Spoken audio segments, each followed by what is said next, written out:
예, 여러분 안녕하세요. 멘토 인문학 강의, 이번 주 강의는 4주째 강의고요. 피로 사회에서 힐링 사회로.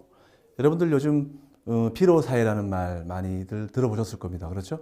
힐링 사회 역시도 많이들 들어보셨을 텐데요. 이번 주 강의에서는 우리를 이렇게 피로하게 만드는, 현대인들을 피로하게 만드는 우리 사회의 기본 어떤 메커니즘이 무엇이고, 우리가 그런 피로 사회를 벗어나기 위해서 어떤 삶을 추구해야 될 것이며 어떤 사회를 지향해야 될 것인가, 이 부분을 우리가 살펴보는 강연이 될 것입니다. 학습 과정을 보면요, 배려가 우리 사회에 중요한 미덕이 된 지는 오래이죠. 그렇죠? 배려를 상당히 중요시 여기는 사회가 된 것은 분명한데, 자, 그런데 이는 우리 사회 곳곳에 배려가 아니라 배제의 문화가 만연되어 있다는 사실을 반증하는 얘기이기도 합니다. 어떤 하나를 강조한다는 것은 그렇지 못한 구석이 많다는 얘기겠죠. 그렇죠? 배제의 메커니즘은 무엇보다 과도한 경쟁과 성과주의에 의해서 작동합니다. 누군가가 승자가 될 때는 다른 누군가는 패자가 될 수밖에 없는, 소위 말하는 제로섬 게임이 바로 배제사회의 냉혹한 속성입니다. 출세지향주의와 이기주의에 의해서 공동선의 가치가 무너지고 있는 지금 현실, 우리는 지독한 피로사회를 살아가고 있는 것이죠. 피로사회는 한마디로 자기 착취의 사회이기도 합니다. 피로사회를 힐링사회로 탈바꿈시키기 위해서 필요한 것은 바로 배려의 문화입니다. 앞으로 끊임없이 살펴보겠지만 이 강의에서 말하는 배려에는 타인 배려뿐만 아니고 자기 배려의 문화도 들어갑니다. 자, 이번 주 강의에서는 이런 자기 착취를 부추기는 피로사회에서 스스로 힐링 에너지를 충전시킬 수 있는 삶의 방식을 생각해 볼 것입니다. 학습 목차를 보면요, 제일 먼저 타인은 지옥인가? 이렇게 질문을 던지면서 시작할 것인데요. 여러분들 중에는 타인이 지옥이다, 아니다, 타인은 나는 더불어 사는 아주 훌륭한 나의 어떤 동반자들이고, 이렇게 생각하는 사람도 있을 거예요. 그렇죠? 그 부분에 대해서 우리가 한번 짚어볼 것이고요. 두 번째는 희망 고문이라고 얘기되는 이 우리 사회. 희망이라는 말 뒤에 고문이라는 말이 붙었죠. 그렇죠? 원래는 희망이라는 말과 고문이라는 단어는 어울리지 않는 말입니다. 이런 말을 우리는 형용 모순이라고 하죠. 그렇지만 우리 현대 사회에서는 이 희망 고문이라는 말이 공공연하게 사용되고 있는 것도 현실입니다. 자, 세 번째는 배제 사회의 메커니즘입니다. 우리 사회를 배려가 아니라 왜 이렇게 배제의 시스템이 작동하게 만들고 있는가? 그 원인은 어디에 있는가? 그 원인을 네 가지로 구분해서 살펴볼 것인데요. 첫 번째가 바로 희생제의라는 것. 약간 말이 어려울 수 있겠지만 누군가를 희생양으로 삼는다라는 것. 자, 두 번째는 감시사회입니다. 우리 사회는 감시사회가 되었다라고 보는 거죠. 우리는 CCTV를 통해서 누구를 감시할 수도 있고요. 물론 순기능이 분명히 있긴 합니다. 그렇지만 우리의 사생활까지 하나하나 들여다볼 수 있는 이런 사회, 감시사회라는 말로 한번 조명을 해보고자 했고요. 세 번째는 불평등 사회입니다. 우리 사회에 존재하는 불평등한 요소들이 너무도 많겠죠. 그런 불평등한 사회야말로 배제 사회를 만들어가는 어떤 주된 이유일 수도 있다, 이렇게 보고자 했습니다. 또 하나의 아주 부정적인 현상 중에 하나인데요, 소외 사회라는 겁니다. 우리 사회가 왜 이렇게 소외가 극단화되고 있는 사회로 가고 있는가? 자, 네 번째 살펴볼 것은, 그렇다면 우리가 이런 피로 사회에서 벗어나서 어떻게 하면 힐링의 에너지가 넘쳐나는 그런 힐링 사회로 다가갈 수 있을 것인가? 거기에서는 이제 자기 배려와 그다음에 소유적인 삶에서 존재를 중시 여기는 삶으로 어떻게 우리가 전환할 것인가, 이 얘기를 살펴볼 것입니다. 학습 목표는 이웃사촌의 따뜻한 정서, 한때는 이웃사촌이라는 정서 얘기가 우리 공동체 문화를 따뜻하게 달구어 줄 수 있었던 아주 좋은 용어였죠. 그런데 그런 이웃사촌이라는 용어가 이제 사라져 버리고 타인은 지옥이라는 차가운 명제가 생겨나게 된 오늘날의 현실, 이 현실을 성찰함으로써 공존과 공생의 가치관을 한번 함양해 보려고 합니다. 또 하나는 번아웃 증후군, 여러분들 들어보셨을 텐데 번아웃 증후군, 모든 것이 다 버리고 이제 없는 거죠. 에너지가 다 소멸돼 버린 상태를 말합니다. 이런 번아웃 증후군, 그다음에 스프링복 현상. 스프링복 현상은 구체적으로 말씀 나중에 드리겠지만 아프리카에 살고 있는 어떤 동물이 보이는 집단 자살의 현상, 이런 것들을 우리가 살펴봄으로써 그 동물들의 보이는 그 생태가 우리 현대인들의 삶의 모습과 닮아 있지 않은가, 이거를 한번 살펴보고자 합니다. 그 다음에 타임 푸어라는 용어, 말 그대로 시간이 부족한 거죠. 우리가 하우스 푸어라는 얘기도 있고, 뭐뭐시 푸어라는 말은 그것이 부족하다는 뜻이죠. 그렇죠? 그것이 우리 현대인들 시간이 남아도는 것 같지만 항상 시간에 쫓기고 시간이 없어서 사는 삶, 이것의 문제점은 무엇인가를 한번 살펴봄으로 해서 희망 고문이 일상화되어 있는 우리 사회의 구조적 모순을 비판적으로 들여다보고자 합니다. 배제 사회를 야기시키는 요소들을 하나하나 짚어봄으로써 배려 사회의 힐링 사회 구현을 위해 필요한 덕목을 체득해 나갈 것입니다. 자, 그렇다면 타인은 지옥인가? 자, 타인은 여러분들에겐 지옥인가요? 우리 현대인들의 삶, 누군가를 따뜻한 마음으로 환대해서 받아들이고 맞아들이고 했던 이런 환대의 미덕과 공동체 의식이 서서히 붕괴되어 가고 있는 것은 아닌지, 그 결과로 심각한 공감 결핍증이 또 생겨나는 것은 아닌지, 또 하나는 바라봄의 공간이 노려봄의 공간으로 또 변질되어 가는 것은 아닌지, 이런 상황들을 두루두루 우리가 한번 살펴볼 필요가 있는데요. 자, 이웃사촌이라는 말, 우리 사회의 정서를 대변하던 아주 좋은 키워드였던 시절이 있었습니다. 그때는 분명히 타인은 지옥이 아니라 축복이었어요. 자, 그러다가 점차 공동체적 가치가 개인주의적 삶의 논리에 의해서 밀려나면서 타인을 불편한 존재로 간주하게 되는 경향이 자리 잡게 됩니다. 서로가 서로를 낯선 이방인으로 혹은 잠재적 경쟁자로 규정해가는 과정에서 우리 사회는 공감의 언어를 잃어버리게 되었고요. 급기야 위험사회와 피로사회로 전락하게 된 것입니다. 자, 우리가 앓고 있는 심각한 공감 결핍증. 우리는 지금 온갖 폭력 문제, 정치적 갈등 문제, 종교적 불관용, 부의 불평등, 인권 탄압, 자살 등 사회 전반에 걸쳐 총체적 위기 상황에 봉착해 있습니다. 세대, 계층, 이념, 성별, 이 모든 관계 속에서의 신뢰관계가 깨져버리고 공공선이 무너진 현실에서 너나 할 것 없이 자기중심적인 사고와 집단 이기주의적 형태를 체득한 결과입니다. 자, 여러분들 우리가 많이 쓰고 있는 이 공감이라는 단어, 공감이라는 말은 사실은 수많은 사회적 약자들, 이를테면요, 소외된 노인들의 눈으로, 버려진 아이들의 눈으로, 해고된 노동자의 눈으로, 차별받는 외국인 노동자들의 눈으로 세상을 바라보는 일이 되어야 될 것입니다. 자, 그런데 우리는 그런 바라봐야 하는 그 눈길을 어떤 식으로 우리는 지금 스스로가 저버리고 부정적인 바라봄의 눈초리, 노려봄의 공간으로 바꾸어 왔는가? 직장, 학교, 지하철, 엘리베이터 등 일상의 모든 공간들이 바라봄의 공간에서 노려봄의 공간으로 바뀌어 가고 있고요. 소통의 영역에서 경계를 나누는 그런 영역으로 변질되어 가고 있다는 겁니다. 자, 공감과 소통의 의지가 누군가가 개입하고 간섭한다라고 여겨지는 사회. 자, 그런 사회가 지금 그런 사회에 우리가 살고 있다는 거죠. 자, 그런 사회에서 우리는 어떤 마음가짐을 가져야 될까요? 나는 생각한다. 고로 존재한다. 이건 누구나 다 알고 있는 데카르트의 명제이잖아. 그렇죠? 자, 그런데 그 명제는 잘 따져보면 혼자만이 하는 독백의 언어일 뿐입니다. 나는 내가 생각하고 나는 존재해. 자, 다른 사람이 필요 없죠. 자, 우리는 이 명제를 다른 명제로 바꿔야 할 시점에 와 있습니다. 어떻게 바꾸느냐면요. 너가 존재한다. 고로 내가 존재한다. 이런 공감의 언어로 바꿀 필요가 있다는 거죠. 자, 아까 앞서 희망 고문의 사례를 말씀드렸는데요. 도대체 희망 고문이라는 이 용어는 어떻게 생겨난 것일까요? 자, 희망 고문의 사회, 피로 사회는 자기 착취의 사회라고 말씀을 드렸고요.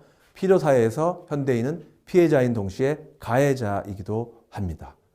희망이라는 이름의 고문이 우리 사회의 불편한 진실을 고스란히 드러내는 키워드가 되고 있는 거죠. 긍정과 희망이라는 이름의 고문. 강요가 아니라 통제가 아니라 자유를 제공함으로써 착취하는 거죠. 그러니까 우리가 이게 아주 교묘하고 전략적이라는 겁니다. 강제를 띠지 않는 것처럼 보이고 자유를 선사하는 것처럼 보이지만 사실상 우리를 착취하게 만드는 거라는 거죠. 자, 과거의 사회는 어땠나요? 과거의 사회는 뭐뭐 해서는 안 된다가 주요 키워드였습니다. 제가 여러분들 만한 시절 때만 해도 군사정권 시절이었고요. 그때는 엄혹했던 시절이었습니다. 그때는 선생님이 무서운 존재였고 부모님이 무서운 존재였습니다. 그때는 내가 일반화되던 시절이었죠. 너 그거 안 하면 혼나! 이런 언어가 대표적인 시대였단 말입니다. 그런데 지금 우리 현대사회는 뭐뭐 할 수 있어. 자, 너는 할 수 있는데 왜 안 하지? 얼핏 보면 자유를 우리한테 제공해 주는 듯 하지만 그것으로 인해서 우리가 우리를 스스로를 착취하게 되는 이런 현상이 벌어지게 된다는 겁니다. 자, 노력하면 우리도 개천에서 용날 수 있다는 신념이 한때는 있었어요. 뭐뭐 해서는 안 된다는 시절에는 개천에서 용날 수 있는 그 언어가 우리에게는 가능성의 언어로 여겨지던 시절이었어요. 그런데 요즘은 어떤가요? 요즘 여러분들 세대에는 노력하면 노력해도 개천에서 용날 수 없는 시기인 것 같아라고 하는 이런 어떤 좌괴감이나 이런 것들이 많이 작용을 하죠. 그렇죠? 소위 말하는 수저 계급론이라고 해서 뭐 흙수저니, 동수저니, 은수저니, 뭐 금수저니 이렇게 얘기들을 하잖아. 그렇죠? 그런 보이지 않는 계급론에 의해서 우리가 계층 상승에 대한 어떤 신념이나 믿음이 깨져버리고 그것이 하나의 판타지로 전락해버린 것은 아닌가 이런 생각이 드는 거죠. 자, 뭐뭐 해서는 안 된다의 사회는 규율 사회였어요. 규율을 아주 강하게 잡던 시절이었죠. 그러다 보니까 그때는 그 규율을 벗어나면은 범죄자가 되는 경우가 많았어요. 자, 그런데 우리 성과 사회는 우리 이 현대 사회처럼 이런 너는 할 수 있어를 강요하는 사회에서는 스스로가 가해자가 되고 피해자가 되다 보니까 우울증이 생겨나게 되는 겁니다. 그리고 범죄자가 아니라 낙오자가 되는 거죠. 이 낙오자는 감옥에 들어가는 사람이 아니에요. 단지 스스로가 자기를 낙인 찍을 수도 있고 사회에서 낙인 찍는 건데 그거는 범죄자하고는 다른 성격인 거죠. 그렇죠? 또 자기 착취를 하다 보니까 우울증이 깊어지게 되는 겁니다. 자, 그렇다면 우리가 배제 사회의 이 메커니즘을 한번 살펴보면서 희생제의라든가 감시사회, 불평등사회, 소외사회 이 부분을 한번 짚어보도록 하죠. 아까 말씀드렸던 번아웃 증후군, 인정중독과 인정투쟁, 스프링복 현상, 희생제의, 감시사회, 불평등사회, 소외사회 이런 것들을 항목별로 짚어보면서 한번 살펴보도록 하죠. 자, 번아웃이라는 말은 말 그대로 완전히 타서 없어진 상태를 말합니다. 원래는 로켓에 연료가 소진됐다는 의미를 가지고 있었어요. 근데 요즘 들어서는 이제 신체적 또는 정신적으로 극도의 피로의 상태 놓여 있는 것을 의미하게 되었습니다. 현대인들이 바로 그런 상태라는 거죠. 또 하나 우리가 눈여겨봐야 될 것은 인정 중독과 인정 투쟁이라는 용어입니다. 자, 여기서 인정이라는 것은 누구로부터 우리가 인정을 받다 할 때 그런 인정을 말하는 겁니다. 다른 사람으로부터 인정을 받으려는 욕구로 인해서 실현 불가능한 완벽주의를 추구하게 되는 거죠. 그러니까 너 이거를 하면 우리 회사에서 인정을 해줄 거야. 가족에서는 너가 이렇게 여기를 합격만 하면 여기 취업만 하면 너는 우리한테 인정을 받게 될 거야. 이런 인정, 수많은 인정들이 우리를 감시하고 우리를 부추긴다는 거죠. 그러다 보니까 우리가 할 수 있는 역량에 비해서 더 많은 어떤 욕구를 발생시키게 되고 스스로를 착취하게 된다는 겁니다. 자, 인정투쟁에 실패하게 될 경우 자신이 무가치하게 느껴진다라고 하는 이런 생각이 부정적인 생각이 들기도 한다는 거죠. 이게 이제 좀 더 우리한테 무서운 현상이기도 합니다.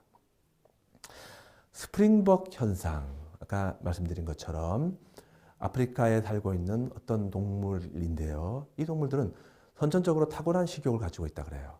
그래서 무리를 지어가면서 풀을 먹고 하는데 얘들의 이상한 습성이 뒤에서 풀을 먹던 녀석들이 앞선 녀석보다 많은 풀을 먹기 위해서 끊임없이 더 빨리 앞으로 나아가려는 경쟁을 벌인다는 겁니다. 일종의 자리 경쟁이죠. 자, 그렇게 수백 마리가 목적을 상실한 채 계속해서 속도 경쟁을 하다 보니까 결국에는 어떤 강이나 절벽에 다다랐을 때 브레이크를 잡지 못하고 멈추지 못하고 집단으로 떼죽음을 당하게 되는 현상을 보이더라는 거죠. 이렇게 맹목적으로 무모한 경쟁을 벌이는 것을 우리는 스프링벅 현상이라고 부릅니다. 흥미로운 현상이죠. 그 스프링벅 현상은 우리 인간의 삶과 많은 부분에 닮아 있다고 저는 보여집니다. 자, 그 다음에는요, 희생제의라는 개념인데, 모방, 2강에서 모방 욕망을 한번 얘기한 적이 있습니다. 모방 욕망의 문화에서 비롯된 부정적인 효과입니다. 자, 일정한 명분 아래 공동체가 특정한 개인에게 희생을 강요하는 행위를 말합니다. 옛날 중세시대 때 마녀사냥과도 같은 그런 일들인 거죠. 자, 지금 여러분들 보고 있는 그림을 한번 보시면 삼각구도 안에서 제일 위에 거대 세력이라고 있고요. 거대 세력은 옛날식으로 하면 어떤 괴물이 될 수도 있고 요즘에는 악덕 기업이 될 수도 있고 학교로 말하면 일진 세력이 될 수도 있을 겁니다. 왼쪽 하단을 보면 희생자들이 있어요. 그들이 희생당하는 희생자들이 있는 거죠. 자, 소위 말하는 재물입니다. 그 재물은 사람이나 동물이 될 수 있고요. 그 괴물에게 바쳐지는 사람이나 동물이 될 수 있고요. 악덕 기업이 거대 세력이라고 본다면 희생자는 해고 근로자라고 놓을 수도 있고요. 일진을 거대 세력이라고 본다면 왕따 당하는 학생일 수도 있습니다. 그러면 오른쪽에 놓여 있는 이 존재들은 누구냐면은 나머지 구성원들이에요. 그러면 괴물들한테 제물로 바쳐지는 존재가 있고 그 나머지 마을 사람들이 있겠죠. 이네들은 제물을 바침으로 해서 나머지 구성원들과 나머지 마을에는 평화와 안녕을 기원하는 이런 심리가 있겠죠. 그렇죠? 그럼 악덕 기업의 해고 근로자들이 당한 제물로 바쳐진다고 할 때 나머지 잔류 근로자들은 어떤 생각을 할까요? 제 생각에는 바로 이 마을 사람들과 비슷한 생각을 갖지 않았냐는 거죠. 아, 내 차례가 아니구나. 내가 당한 게 아니니까 다행이구나. 조금 안 됐긴 했지만 이런 생각을 갖게 되지 않을까요? 침묵하는 학생들도 문제입니다. 학교에서 일진이라고 불리우는 누군가가 제물로 바쳐질 때 나머지 학생들은 침묵하는 학생들이 대부분이었을 겁니다. 아마 여기 있는 여러분들은 뭐 아니었으리라고 저는 생각을 하지만 용기 있는 학생들이었겠죠. 하지만 우리 그렇지 않은 학생들도 상당히 많을 겁니다. 가장 무서운 것은 바로 침묵하는 거예요. 이 구도를 우리가 깨트리지 않는다면 어떻게 될까요? 이거는 이 악순환의 고리는 끊임없이 돌아갈 겁니다. 왜냐하면 거대 세력에 1대1로 대응해서는 절대 이길 수가 없는 구조이니까요. 끊임없이 누군가를 희생양으로 바쳐야 될 것이고 그 다음에 내 차례가 될 수 있습니다. 자, 누군가를 희생으로 바치고 그걸로 끝나면은 다행이지만 그 다음에 언젠가는 내 차례가 될 수도 있다 생각한다면은 그렇다면 단지 시간의 문제일 뿐이지 나 역시도 희생자가 될 수밖에 없다는 거죠. 그렇다면 이런 악의 고리, 이런 부적절한 이 고리를 끊기 위해서는 어떻게 해야 될까요? 우리는 희생자라는 좌측에 있는 항목을 없애버리고 바로 우리 구성원 전체가 힘을 합쳐서 거대 세력과 바로 우리가 맞대응을 해야 하는 구도. 이게 우리한테 중요한 겁니다. 우리 현대사회는 이제 그렇지 않다는 거죠. 누군가를 왕따시키고 배제시키는 것을 그냥 수수방관식으로 바라보는 것. 자, 그랬을 때 그 부메랑이 우리에게도 돌아올 수 있다는 것. 이거를 우리가 항상 명심하고 있어야겠죠. 자, 그 다음에 감시사회. 자, 우리 사회가 도대체 왜 감시사회라고 하는가? 여러분들 파놉티콘이라는 말 들어보신 적 있는가 모르겠어요. 파놉티콘이라는 말이 약간 어려운 개념일 수 있는데 프랑스의 푸코라고 하는 학자가 만든 용어입니다. 원래 파놉틱이라는 용어는 물론 그 양반 보다 이전에 있었지만 제레미 벤다멘이라고 하는 그 전에 존재했던 누군가가 아주 합리적이고 체계적인 감옥 시스템을 만들기 위해서 고안했던 거예요. 그게 이제 파놉티콘인데 나중에 후코라고 하는 사람이 우리가 모든 것을 감시할 수 있는 아주 효율적인 감시 시스템을 만들어야겠다 해서 생각하는 게 파놉티콘인데요. 판이라는 말은 영어로 전체, 둘레 이런 뜻이고요. 옵티콘은 보다라는 뜻의 명사형입니다. 그러니까 모든 것을 볼 수 있다는 뜻이죠. 오늘날에는 CCTV가 이런 역할을 하고 있지 않을까 생각이 들고요. 우리 현대사회는 이렇게 시선의 규율이 이제 존재하는 이런 사회가 아닌가. 그러다 보니까 우리를 필요하게 만든다는 거죠. 또 하나는 빅브라더라는 건데 조지 오웰이 1984년이라는 책에서 빅브라더라는 개념을 처음 썼어요. 빅브라더라고 하는 보이지 않는 어떠한 거대한 세력인 거죠. 그러면서 한 개인의 일거수일투족을 다 감시하는 것. 이런 아주 거대한 세력들이죠. 빅브라더라는 것은 우리식으로 은유식으로 사용할 수 있는 겁니다. 예를 들어서 2017년 대한민국의 빅브라더는 누구인가? 우리를 알게 모르게 감시하는 어떤 세력. 그게 CCTV라고 볼 수도 있고 심지어는 빅데이터라고 얘기할 수도 있을 거예요. 어쨌든 이 빅브라더라는 개념과 파노피콘 개념 이런 개념들은 우리가 알아두어야 할 아주 중요한 개념이라고 생각이 들고요. 자, 빅데이터 얘기가 나왔는데 빅데이터는 당신이 오늘 한 일들을 10분 단위로 파악하고 있다라고 누군가가 여러분들한테 얘기를 한다고 가정을 해봅시다. 상당히 어떨까요? 어떤 기분이 들까요? 두려운 기분이 들지 않을까요? 아침에 내가 어떤 옷을 입고서 집을 나와서 어떤 버스를 탔으며 몇 번 버스를 탔으며 어떤 커피숍에서 커피를 마셨고 누구와 데이트를 했으며 어떤 책방에 가서 어떤 책을 골랐는가. 자, 이거를 누군가가 다 알고 있다라고 생각한다면 어떨까요? 끔찍한 생각이 들지 않나요? 자, 이게 바로 감시사회 개념입니다. 자, 그 다음엔 불평등 사회인데요. 지금 우리는 끊임없이 우리 대한민국 사회를 피로 사회로 몰아가는 그 요소들을 짚어보고 있는데 그 중에서 불평등 사회 부분입니다. 자, 토마 피케티라고 하는 사람이 21세기 자본이라는 유명한 책을 써서 대한민국에도 온 적이 있습니다. 자, 이 양반이 얘기한 것들 중에 핵심 사상은 바로 불평등주의예요. 자본, 즉 부가 재분배되지 않고 자식에게 고스란히 세습되는 사회. 자, 그런 사회라면 우리가 누구나 다 정당한 노동에 대한 의욕과 열정이 있을 수 있을까요? 그런 열정이 식어버릴 수밖에 없겠죠. 그렇죠? 특혜와 편법, 부정부패, 전관예우, 낙하산 인사, 불공정 거래 등이 법의 심판을 받는 것은 왜일까요? 그것은 바로 기회의 평등을 훼손하기 때문입니다. 그 모든 행동들이. 자, 그렇지 않기 위해서 우리는 어떤 노력들을 해야 될 것인가? 우리가 곰곰이 생각해 보아야겠죠. 저는 교육 전문가로서 교육에 종사하는 사람으로서 가장 불평등한 부분은 교육의 불평등이라고 생각합니다. 부모님의 재산 여부에 따라서 사교육이라든가 어떤 등록금이라든가 이런 문제가 해결하는 데 있어서의 방안들이 각각 다를 거 아니에요. 그렇죠? 누군가는 알바를 열심히 해야 되는 삶이 있을 거고 누군가는 그걸 하지 않아도 공부만 매진할 수 있는 누군가의 삶이 있을 겁니다. 그것이야말로 나는 교육적 현장에서 벌어지는 가장 불평등한 요소가 아닐까 생각을 해보았어요. 자, 또 하나 우리가 눈여겨봐야 될 것은 바로 우리 사회에서 벌어지고 있는 소외 사회 경향입니다. 소외에는 크게 세 가지가 있어요. 인간으로부터 소외당하는 것. 예를 들자면 집단 따돌림 왕따라고 할 수 있죠. 두 번째는 노동으로부터 소외당하는 겁니다. 기계에 종속돼 가는 경향인 거죠. 여러분들은 피부로 느낄 수 없지만 제가 대학 다닐 때는 다방 문화가 일반화됐었어요. 근데 그 다방 문화가 없어진 이유는 커피 자판기라고 하는 기계가 들어서면서 그 기계에 의해서 인간의 분야가 위축돼 버린 거죠. 자, 이거를 우리가 노동으로부터의 소외라고 얘기할 수 있고요. 마지막으로 물질로부터의 소외, 노동 결과물로부터의 소외라고 얘기할 수 있는 부분인데 이거는 어떤 얘기냐면요. 옛날에 여러분들 조부모님 세대 때만 하더라도 농사의 결과물들, 내가 잡은 물고기의 결과, 그 노동 결과물은 바로 내 거였습니다. 그거를 가지고 내가 물물 교환을 하든 시장에 팔든 어쨌든 1차적인 수확물의 소유자는 나였죠. 그런데 우리 현대사회에서는 어떤가요? 벤츠 자동차를 만들어내고 명품 가방을 만들어내는 노동자들이 존재하죠. 근데 그 노동 결과물들이 소유주가 바로 자신이 되느냐? 아니죠. 돈이 많은 누군가에게 갑니다. 알지도 못한 누구한테 가죠. 그렇죠? 내가 노동을 해낸 결과물임에도 불구하고 이것이 내게 될 수 없는 상황이 발생하게 된 겁니다. 이게 바로 노동 결과물로부터의 소외라고 부르는 부분이죠.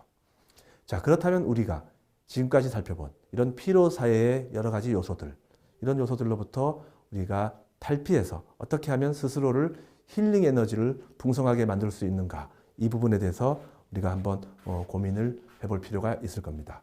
자, 힐링사회. 힐링사회는 자기 배려와 두 번째, 소유에서 존재의 방식으로 삶을 바꿔야 된다. 이렇게 제가 얘기를 하고 싶은데요. 힐링 사회를 위한 덕목을 먼저 살펴볼 것이고요. 지금은 자기 배려가 필요한 시대라는 항목을 한번 살펴볼 것이고, 그 다음에 삶의 방식을 소유에서 존재로 바꿔야 될 것이라는 것을 얘기를 해보고자 합니다. 자, 힐링 사회를 위한 덕목. 자, 힐링 사회를 위한 덕목에는 어떤 것이 있을까요? 나눔이 일단 1차적으로 있어야겠죠. 그렇죠? 우리가 휴머니즘이라고 얘기할 때 1차적으로 떠올 수 있는 것은 누군가와 내 것을 공동 소유하고 나눌 수 있는 겁니다. 거기에서부터 우리가 배려가 시작되겠죠. 자, 배려에도 역시 남을 배려하는 것 상당히 중요하지만 이번 강의에서 강조하고 있는 것은 자기 배려입니다. 힐링은 자기를 배려해주고 자기를 존중해주는 데서부터 출발할 수 있을 테니까요. 또 하나는 자기 배려가 전제가 되어야만 타인을 배려할 수 있는 에너지가 생깁니다. 자, 그 얘기는 바로 자기 자신의 건강을 유지할 수 있어야 되는 거죠. 자기 배려라는 것은 쉽게 말하면 이런 거일 수 있어요. 나는 오늘부터 금연을 하고 금주를 할 거야. 자, 이거는 건강과도 직결되는 부분이죠. 어떤 사람들은 이렇게 생각할 수 있습니다. 자기를 배려한다는 것이 말이 되는가? 자기 배려는 그러면 결국은 이기적인 게 아닌가? 이기적인 것과 자기 배려는 엄연히 차이가 납니다. 이기적인 나와 세상 이렇게 이분법적으로 나뉘어져 있죠. 내가 잘 되기만 한다면 세상은 어떻게든 상관없어. 그 세상은 남일 수 있는 거죠. 자, 그런데 이 자기 배려는 내가 잘 되는 것이, 내가 지금 좋은 것이 남한테 피해를 주는 게 아니에요. 내가 담배를 끊는 것이 남한테 부정적 영향을 주나요? 아니죠. 오히려 좋은 영향을 주죠. 자기 배려는 자기도 힐링시켜주지만 내 주변의 남들도 힐링시켜주는 거. 이게 이제 자기 배려의 출발점입니다. 끊임없이 긍정적인 생각을 가지고 희망적인 마인드를 끊임없이 가져야겠죠. 또 하나는 품위 있는 삶을 살려고 끊임없이 노력을 해야 됩니다. 그래서 품위 있는 것은 돈을 통한 품위가 절대 아닙니다. 끊임없이 인간적인 삶의 가치를 생각하고 그렇게 함으로써 사는 대로 생각하는 것이 아니라 생각하면서 사는 방식을 추구하는 겁니다. 사는 대로 생각하는 것과 생각하는 대로 산다라는 말은 큰 차이가 있죠. 그렇죠? 우리는 어떤 가치를 설정해 놓고 끊임없이 그것을 추구해가는 삶을 살아야 된다는 겁니다. 자, 마지막에서 에로스와 리비도라는 얘기를 했는데 이건 프로이트라는 사람이 쓴 말이고요. 여기서 에로스는 우리가 착각하지 말아야 할 부분은 좁은 의미에서의 어떤 육체적 사랑 이런 의미에서의 에로스가 아니고요. 삶의 에너지입니다. 긍정적인 에너지인 거죠. 누군가에게 활력을 불어넣어주고 활기를 불어넣을 수 있는 그런 의미에서의 에너지를 에로스라고 합니다. 이런 것들을 우리가 끊임없이 스스로 안에서 충전시킬 뿐만 아니고 더 나아가서는 사회 전체에 이런 에너지가 돌도록 우리가 노력을 해야겠죠. 자, 자기 배려를 하는 방법은 어떤 거냐면 내 삶의 이야기가 아직 진행형이라는 사실을 항상 우리가 염두에 둬야 됩니다. Here and now. 끝나지 않은 거죠. 내 삶의 이야기는 끝난 게 아니에요. 늘 새로운 변화와 창조적인 삶을 추구해야 됩니다. 끝나지 않았으니까. 새로운 시나리오를 계속해서 써 나가야겠죠. 자, 내 안의 타자와 화해하기와 자아회복입니다. 약간 어려운 개념일 수 있는데 우린 누구나 다 내 안에, 우리가 지난번 강의에서 내 안에 살고 있는 작은 주인과 큰 주인을 얘기한 적이 있을 겁니다. 내 안에는 나하고 갈등을 일으키는 누군가가 살고 있을 수도 있어요. 그 존재들과 끊임없이 타협을 보면서 화해를 해 나가야 됩니다. 그 갈등이 깊어질 경우에는 내가 힘들어집니다.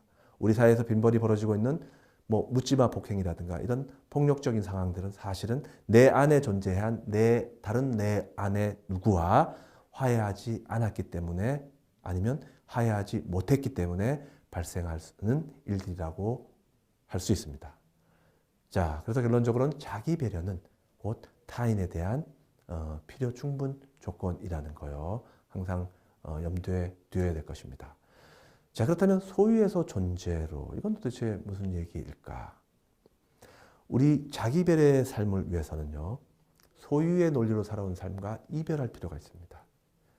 자, 소유란 논리라는 것은 자본주의 사회에서 뭔가를 취하려고 하고 뭔가를 얻으려고 하고 하는 거. 이런 거죠. 이게 극단화되면 바로 탐욕의 삶으로 이어질 텐데요. 자, 이 소유의 삶이 우리를 경쟁하게 만듭니다. 모방 욕망 부분에서 얘기했듯이 뭔가를 더 많이 가지려고 하고 더 많이 습득하려고 하고 이런 시스템이 우리를 경쟁하게 만들고 무한 경쟁으로 치닫게 만들고 그렇게 함으로써 우리를 피로하게 만드는 거죠. 자기 배려는 이런 소유의 논리를 존재의 논리로 바꿔가는 과정에서 자연스럽게 터득되는 삶의 논리입니다. 소유는 타인의 시선에 결박당해 있어요. 왜냐하면 내가 이걸 안 가지고 있으면 좀 창피할 것 같아. 내가 노스페이스를 안 입으면 남들은 다 입었는데 내가 좀 창피한 게 아닐까? 그래서 내가 노스페이스를 사야 되는 게 아닌가? 명품을 사야 되는 게 아닐까? 이런 거죠. 자, 존재는 내가 있는 그대로의 내 모습을 내 스스로가 인정해주는 주체적인 삶의 모습입니다. 나는 명품이 필요 없어. 물건 담을 용도로도 가방이 10개나 있는데 무슨 보여주기식인 명품이 또 필요한가? 명품은 어디까지나 부의 상징일 뿐이야. 이렇게 판단을 할 수 있어야 된다는 거죠. 성과나 경쟁 원리보다 인간의 존엄성과 상호 배려의 가치가 우선시되어야 된다는 얘기입니다. 자, 그렇게 우리가 배려 사회를 이끌어가기 위해서는 이런 항목들이 필요합니다. 스펙이 아니라 인성으로 승부를 하려고 해야 됩니다. 자, 스펙 얘기 지난 강의 때 한번 했었죠. 스펙은 기계나 제품에 쓸 수 있는 용어였죠. 사람에게 적용될 수 있는 게 아닙니다. 우리는 스펙은 그래서 도구적 이성을 부추긴다는 얘기를 했었고 사람을 양적으로 분류한다는 거였죠. 분류하는 기준이 바로 스펙이다. 우리가 개나 돼지에 소나 돼지에 등급표를 매기듯이 사람에게 등급표를 매기는 가치 기준에 다를 바 없는 게 바로 스펙이다라고 저는 본 겁니다. 그래서 우리는 온전한 인성을 따져봐야 된다는 거였고요. 또 하나는 배려사를 이끌어내기 위해서는 획일화된 것이 아니라 다양성을 추구해야 된다. 자, 스펙은 획일화의 폭력성을 가지고 있습니다. 사람은 저마다 다 다양한 재능과 역량들을 가지고 있죠. 그런데 스펙은 어떻습니까? 스펙은 5대 스펙이니 6대 스펙이니 7대 스펙이니로 획일화시켜놨죠. 영어 점수, 봉사 점수, 학점이 어떻고 외국을 갔다 왔는가, 심지어는 외모 스펙까지도 따집니다. 외모가 괜찮은가. 자, 이렇게 스펙은 획일화 시켜놨어요. 이 안에 들어가지 못하는 것은 어떤 게 있을까요? 우리의 봉사정신, 희생정신, 인성, 심지어는 나는 게임을 잘해, 나는 춤을 잘 춰, 이런 것들은 다 우리가 요구하는, 우리 시대가 요구하는 스펙 안에 들어가 있지 않죠. 자, 그러다 보니까 획일화의 폭력이라고 얘기할 수 있는 이유가 바로 거기에 있습니다. 사람은 저마다 다 다양하고요. 역량을 발휘할 수 있는 게 다양한데 이거를 스펙이라는 이름으로 딱 통제를 하고 마니까요. 자, 그 다음에 그렇게 되다 보니까 어떤 일이 벌어지냐면 구별짓기가 생겨납니다. 루저와 위너, 성공한 자와 패배한 자, 상위 10%, 나머지 90%. 이게 구별짓기예요. 구별짓기는 이분법에 근거해 있고요. 이분법은 제로섬 게임에 근거해서 돌아갑니다. 제로섬 게임은 뭔가요? 플러스 마이너스 제로가 되는 거예요. 승자가 있으면 패자가 반드시 있게 마련인 거죠. 자, 그런데 우리는 그런 삶이 피로사회를 만드는 주된 원인이니까 우리는 상호 소통하는 구별짓기가 아니라 너와 나는 틀리고가 아니고 약간 다르긴 하지만 나는 그 다름이 좋아. 그 다름 때문에 우리 사회가 건강해질 수 있어. 민주주의의 가치는 어떨 때 살아날 수 있냐면은 이렇게 건강한 다양성이 살아있을 때 민주주의 가치가 살아납니다. 만약에 다양성이 죽어버린 사회는 어떤 사회냐면 아까 빅브라더에서 얘기한 전체주의 사회가 되겠죠. 모든 것이 획일화되는 사회. 자, 그 다음에 완전함보다는 온전함이라고 얘기했는데 지난번 강의에서 한번 나온 얘기이긴 합니다만 우리가 완전함은 사람을 필요하게 만들고 완벽주의로 만드는 과정에서 경쟁 이데올로기에 휩싸이게 만들 뿐입니다. 그에 반해서 온전함은 인간답게 더불어 사는 삶의 미학을 키워갈 수 있는 아주 중요한 가치인 거죠. 자, 이렇게 될 때 우리는 공존, 너나 나나 심지어는 자연과 인간까지도 같이 더불어 살 수 있는 공존의 이야기 싹 쓸 수 있을 거라고 생각하고요.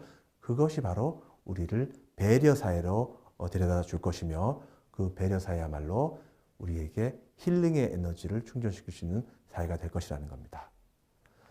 자, 그렇다면 이제 우리 오늘 강의 정리를 한번 해볼까요? 첫 번째, 타인은 지옥인가? 여기에 대답은 여러분들이 스스로가 찾았으리라 생각합니다. 과연 타인은 지옥인가? 아니면 우리에게 옛 이은 사촌처럼 우리를 구원해 줄 수 있는 조력자인가? 자, 이 판단을 여러분들이 해보시기 바라고요. 어쨌든 타인이 지옥이 될 때는 바로 환대의 미덕과 공동체 의식이 붕괴되는 상황이라는 것, 그 다음에 심각한 공감 결핍증에 걸린 사회라는 것, 바라봄의 공간이 째려보거나 노려보는 공간으로 변질될 때 바로 타인은 지옥으로 느껴질 수밖에 없다는 거고요. 두 번째는 희망 고문의 사회입니다. 자, 희망 고문의 사회. 우리에게 희망이라는 것이 사실은 무조건 긍정적인 의미로 작동을 해야 될 텐데 고문으로 다가올 경우 그럴 때 우리는 희망 고문을 살아가는 게 아닌가. 희망 고문의 사회를 살아가는 게 아닌가. 자, 세 번째는 배제 사회의 메커니즘. 우리를 배제 사회로 몰아가는 것. 그거는 희생제의, 누군가를 희생양으로 삼는 메커니즘이 있을 거고요. 그 다음에 끊임없이 한 개개인의 행동들을 감시하는 사회. 이런 사회가 배제 사회의 주된 메커니즘이고요. 그 다음에 우리네 삶을 불평등하게 몰아가는 사회. 평등성이 사라진 사회. 이런 사회는 전형적인 불평등 사회일 거고, 불평등 사회는 우리를 배제하는 사회임에 다를 바 없고, 그런 사회는 우리를 필요 사회로 몰아갈 것이라는 거. 자, 그 다음에 소외 사회. 우리 인간 소외라는 말은 영어로는 alienation입니다. 여러분들 외계인이라고 말하는 alien. alien은 외계인이죠. 그렇죠? 우리하고 생긴 것도 틀리고 언어도 틀리고 그렇습니다. 자, 그런데 그런 외계인에게 쓸 수 있는 용어를 같은 인간에게 써도 좋은 걸까요? 자, 소외라는 말은 누군가를 낯선 외계인으로 만든다는 의미입니다. 우리 같은 인간끼리 그렇게 외계인을 만들어서는 사회라고 한다면 그 사회야말로 배제 사회일 것이고 그런 사회야말로 필요 사회가 되겠죠. 마지막으로 힐링 사회를 위해서 필요한 덕목을 살펴보았습니다. 가장 중요한 덕목이 바로 자기 배려였어요. 자기 배려라는 것은 쉬운 예를 하나 들자면요. 우리가 지난 시간에 살펴봤던 빅터 프랑클이라고 한 사람, 로고테라피 개념에서 그 양반은 수용소에서, 죽음의 수용소에서 살아남은 사람이었어요. 그 사람은 그 당시에 수용소에서 생수를 한 병씩 지급해 줄 때 그 생수의 절반을 남겨서 자기 면도와 세수를 위해서 사용했다고 합니다. 그 당시에 그랬던 이유는 뭘까요? 그 당시에 매일 아침 점호를 했다고 합니다.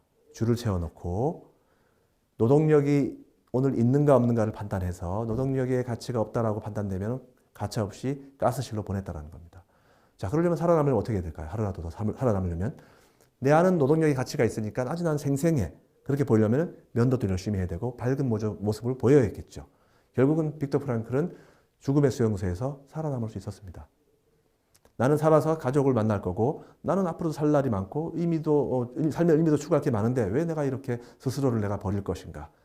자, 이게 바로 자기 배려의 방식입니다. 끊임없이 자기가 자기를 사랑해주고 자기를 아껴주고 이런 방식, 이게 바로 자기 배려라는 거예요. 자기 배려는 어떤 삶의 방식과 연결되냐면 바로 소유의 삶에서 삶의 방식을 존재의 방식으로 바꾸어 갈 때, 그때 우리는 진정한 힐링 사회를 꿈꿀 수 있다는 것. 여기까지 우리가 이번 강의에서 다뤘습니다. 자, 4강은 오늘 여기까지 마무리하고요. 다음 강의는 5강에서 여러분들을 다시 또 만나보도록 하겠습니다. 여러분들 수고 많으셨습니다. 고맙습니다.